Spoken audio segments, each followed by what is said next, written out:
আসসালামু আলাইকুম। Hello guys, কেমন আছেন সবাই? আশা করি ভালো আছেন। আবারও চলে আসলাম নতুন একটা রেসিপি নিয়ে আপনাদের মাঝে।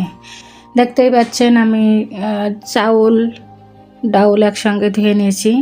চাউলের ভিতরে মূলত আমি ডাউল দিয়েছি আপনার মুগ ডাল, মসুরির ডাল দিয়ে, আতপ চাউল আছে, ভাতের চাউল আছে দিয়ে একসঙ্গে ভিজাই রাখছিলাম। সারাদিনই ভিজাই রাখছিলাম, পরে ব্লেন্ডার করে নিয়েছি। পরে ব্লেন্ডার করে মেখে নিব মশলা দিয়ে। কি মশলা দিচ্ছি ব্লেন্ডার করার ভিতরে, চাউলের ভিতরে মরিচ, পেঁয়াজ, রসুন আমি দিয়েছিলাম। আমি ওখানে সব দেখাই দিয়েছি, বলার কিছু নাই। তারপরে এর ভিতরে কি মশলা অ্যাড করলাম সেটাও দেখাই দিলাম। সুন্দর করে মেখে নিব, নিয়ে তেলটা গরম করে তেলের উপরে দিয়ে ভেজে নিব। আমার ভিডিওটা যদি ভালো লেগে থাকে অবশ্যই লাইক, কমেন্ট, শেয়ার দিয়ে পাশে থাকবেন। নতুন নতুন রেসিপি পেতে আমার চ্যানেলটি সাবস্ক্রাইব করে রাখবেন, তাহলে আমি নতুন কোনো ভিডিও ছাড়লে সাথে সাথে আপনি দেখতে পাবেন। নীলাজ কিচেনের নতুন নতুন রেসিপি নিয়ে হাজির হব আপনাদের মাঝে, যদি আপনাদের ভালোবাসা থাকে নীলাজ কিচেনের সঙ্গে। যাই হোক, দেখতেই পাচ্ছেন আমি গরম তেলে দিয়ে দিচ্ছি। আসলে ব্লেন্ডার করার সময় হালকা একটু পানি দিতে হবে, নাইলে ব্লেন্ডারটা হবে না।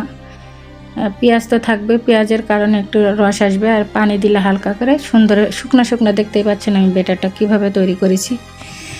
এর ভিতরে মাখানোর সময় আমি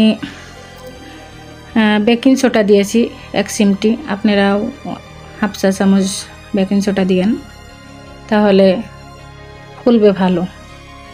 এটা খেতে অসম্ভব মজাদার আর মুসমুসে, অনেক মুসমুসে হয়। আপনারা বাসায় সস তৈরি করে খেতে পারেন।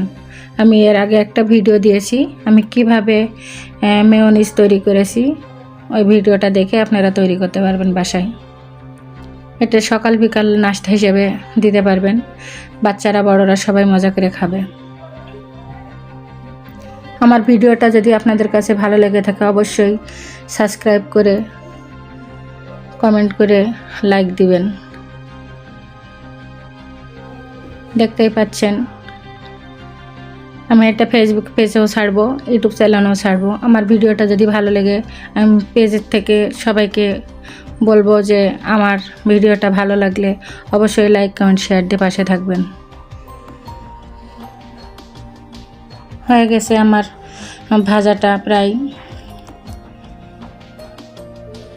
আসলে মূল একটা ভাজাভুজি তো ওইভাবে সম্পূর্ণ দেখানো যায় না, অনেক লং ভিডিও হয়ে যাবে, তাই 3.5 মিনিটের মতন একটা ভিডিও হয়েছে। দেখতেই পাচ্ছেন ফাইনাল লুকটা কত সুন্দর হয়েছে। আমার ভিডিওটা ভালো লাগলে অবশ্যই লাইক, কমেন্ট, শেয়ার দিয়ে পাশে থাকবেন। আমার বাসায় বানানো মেয়োনিজ, খেতে অসম্ভব মজাদার। মেয়োনিজ দেখে খাইলে খুবই ভালো লাগে। যাই হোক, ভালো থাকবেন সবাই। ধন্যবাদ সবাইকে। আসসালামু আলাইকুম।